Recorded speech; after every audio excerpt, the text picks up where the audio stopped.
Somebody suggested this book to listen to, and they said I should listen to it and not read it because the book is written, or the audio book is in the author's own voice, and the book is called A Hillbilly Elegy. And I don't know, did anybody, I had only three-fourths through it, so anybody else listen to it or read it? A Hillbilly Elegy. And it's really, I have to say, and of course I always say this, I love it. Love it, love it, love it. And it's a true story about this guy who grew up in a terrible situation, extreme poverty, extreme poverty. His mother is a drug addict. He's a hillbilly. But his one saving grace that he has in his life is actually his grandparents, who are also actually uneducated hillbillies. But they believe in hard work. And so that's his only thing that he has going for him is his grandparents. And he turns out great. He actually graduates from Notre Dame and becomes a successful lawyer. And the whole key to life was really his grandparents, where his grandparents was this community that just showed him unconditional love, but also demanded high standards, that they believed in hard work. So what he learned from his grandparents was a lot of love and extreme hard work. And don't make excuses for yourself. And I would suggest everybody listen to it, but I got to warn you, it has a lot of, cuss words. And I mean, I'm kind of used to it because my family's from Butte, Montana, but I don't know if you want to have little kids listen to it, but I guess people from Ohio, and that's where he spends most of his life, are big cussers. I didn't even know what half those cuss words were. But the point being, it's a great story where, you need somebody like his grandparents that shower unconditional love and extreme high standards. And he says, I could never do drugs. I have this crazy hillbilly Meemaw, his grandma, who she's mean and she loves me, but she would have kicked my backside if she caught me doing drugs. I couldn't afford to. I was scared of her. And he talks a lot about work. And to be honest, I wish other people would listen to it because he makes a lot of opinions that I think I like, but I'm not quite sure about. But one of them is, his big thing is, you need to learn how to really do hard work and not give up. And he said, a lot of people, and this is his issues, he says a lot, and he points it out, a lot of people simply make excuses. Everybody says that they're a hard worker, but most people, really, they just make excuses. I know that's true, but I think he has a point with his stories. And I was thinking about this, and I was thinking about it in terms of religion, because I think religion is the same way. You want a religion that believes in showering unconditional love, and religion is a lot of hard work. To get to the point of love, you have to believe in hard work. And I mention that because that's a theme in today's gospel. When Jesus says, he doesn't say that, he says, gird your loins. That means you really have to be able to push yourself. And I think a lot of people make excuses. Even like yesterday, little gossip, I had a free Saturday that almost never happens, where I get a free Saturday morning. So I wanted to go to the farmer's market, and I was meeting a friend, and she was running late, so I was getting a cup of coffee, and I was sitting there with a cup of coffee, and I hear these teenage girls talking and complaining. And they're complaining because too many demands are being made upon them. And I'm like, oh, God. And then they say, you know, Jacqueline and Nick and Ponchi, I mispronounce his name, Ponchi. And when they said those names, I know exactly who that is. I know those people. And they said, they've got to understand, we're teenagers. This is our time in life just to do what we want. We have the rest of our lives to learn responsibility. And at that point, I am fuming. Because seriously, like I had to hold myself back because I wanted to say, no, you get on your knees and you thank Jacqueline, Nick, and Pachi that they're pushing you. You know, what are you going to be 20 and say, it's only my 20s and I got to learn to be myself? And because I guarantee you, you will make excuses the rest of your life. You'll be 50 and I'm sorry, I got something going on. I can't push myself. I'm sorry. It's laziness. It is. It's self-absorbed laziness. And I think the same way in the spiritual life. You won't want to belong to a community that, believes in unconditional love, but you push and push and push yourself. So when people say, well, I don't believe in organized religion. Well, number one, we're not that organized. Number two, what they're really saying is they don't want to be held accountable. They don't want to belong to a community that believes that you really have to push yourself to get to the point of unconditional love. It's like this author who just says, everybody says they're a hard worker, but so many people, they simply make excuses. They're like little teenage girls. And don't mean to be rude, but I think you should be pushing yourself. I think you should not only go to Mass once a week, I think you should be praying every single day. I don't really care what the prayer form is. Christ never really demands that. But you should be incorporated it in your really daily life. And if you're not, I'm sorry, you have low standards. You're like a little teenage girl. And I know I'm being rude, but yes, develop your spiritual life. And that's what Christ means when he says, gird your loins. Now, the problem is, we don't really understand what gird your loins mean. Gird your loins, it comes up in the Bible a lot. It's basically, I could demonstrate it, where, remember, they would have wore long robes in the Middle East. So, gird your loins is when you take your robe and you pull it up and you bunch it together and then tuck it in your belt. So it looks kind of like a big diaper, but it gives your legs shorts. Does that mean, I could show you, but I always keep things classy. But when it says gird your loins, you can't really translate it because one, it means, in English you could say, it means roll up your sleeves. Roll up your sleeves and get ready to do some work. But it also means to stand like you're ready, you're standing ready to put something into action. And just FYI, we do this. The reason why we stand and sit and kneel during Mass, it all means something. When you stand, it means that you're ready to put this into action. And you're commanded to stand when you receive the Lamb of God, because you're going to put it into action. You stand for the gospel because you're going to put it into action.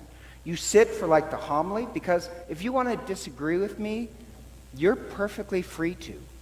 You're sitting. You're not obligating yourself. This is my opinion. And please, stop emailing me. I give my opinion to you. I don't want to hear it back. But no, the point of the gospel is gird yourself. Christ is telling him, really, you have to be able to work. And one of the silliest responses after he says this, Peter says, do you mean that for us? Like, I am just shocked Christ didn't say, you're an idiot. Yes, you have to be able to work. And the spiritual life is work. So when people say, I don't believe in organized religion, I want to know, well, what are they doing? And probably nothing. But don't make excuses for yourself.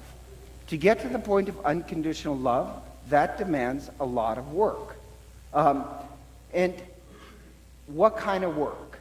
Well, that's actually kind of the hard part, because if you look at the Pharisees, who are the kind of enemies of Christ, the Pharisees, they do believe in religion, but their definition of religion is you obey all the rules and regulations, and then anybody who's not part of our group, we hate. It's a lot like the Islamic terrorists. That's not real religion. If that's your definition of religion, you're not preparing yourself to meet God, you're distancing yourself from God. That's just a form of hatred that people call religion.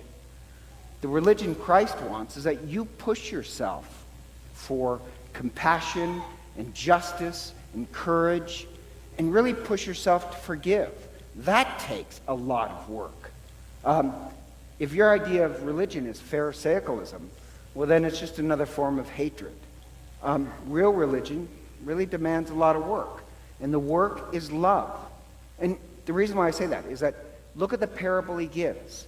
The parable about work is like waiting for the master's return from a wedding feast. A wedding feast is a feast of love.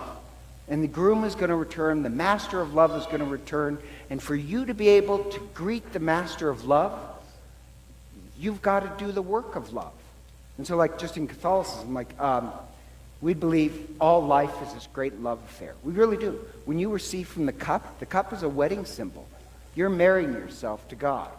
Baptismal robes, those are technically wedding dresses. You're marrying yourself to love.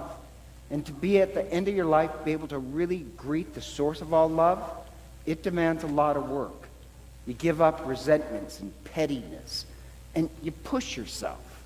And so it's a strange thing. And then he says, and this is another strange thing, where he says, I tell you, you do this. And when the master shows up, he will have you sit down and serve you. That makes no sense. Unless you're a millennial and you believe that the boss is actually supposed to serve you, no, it's usually the servants who serve the master. But the idea there is this. You spend your life serving love, then love will serve you. You also have this strange talk, which I was going to not tell you about, but the beatings, where suddenly Christ mentions beatings. Well, that doesn't sound very loving. But there's a twist here. The same that there's a flip, that if you work towards love, the source of all love will serve you. The flip here is this. The beatings is kind of hard. So I'm trying to explain this. So once I went to some parishioner's house, and the father showed up late. He got off work late, but shows up, and when he comes in the door, and they had little kids, he comes in the door and says, "Daddy's home! Let the beatings begin!" They go running to him, and it was kind of clear that it's the mother that was a disciplinarian. Daddy was folded easily. But the beatings are this. If in your life you start to be cruel to other people, you misuse other people, then that's what you will be repaid back with. Does that make sense? You choose the way of cruelty, great. That's your reward. But it's also another flip in this way. He mentions the watches. And in Judaism, there's 4 watches in a day. The first one is cockcrow, the early dawn. And you would know them because I know when I say the 4 watches, most of you guys are thinking Rolex, Timex, but the cockcrow. But they're all mentioned at the crucifixion. So in today's gospel, he mentions even if it comes in the 3rd watch, that's actually mentioned in the crucifixion as well. So it's a hint that this parable is not going to make sense until you see the crucifixion, because who is it in the gospel who receives the most severe beating of all? The only person to receive a beating is Christ. And the point being is that if you truly are a loving person, you can't stand to see other people in pain. You'll throw yourself to protect them. It's this twist that doesn't make sense until you see the crucifixion. You see oh, that's the same wording. But it's the same word like this. You know that Sandy Hook shootings? And I frequently pray this image because I love it. Where one mother, she's distraught because she can't find her child. She realized her child has been killed.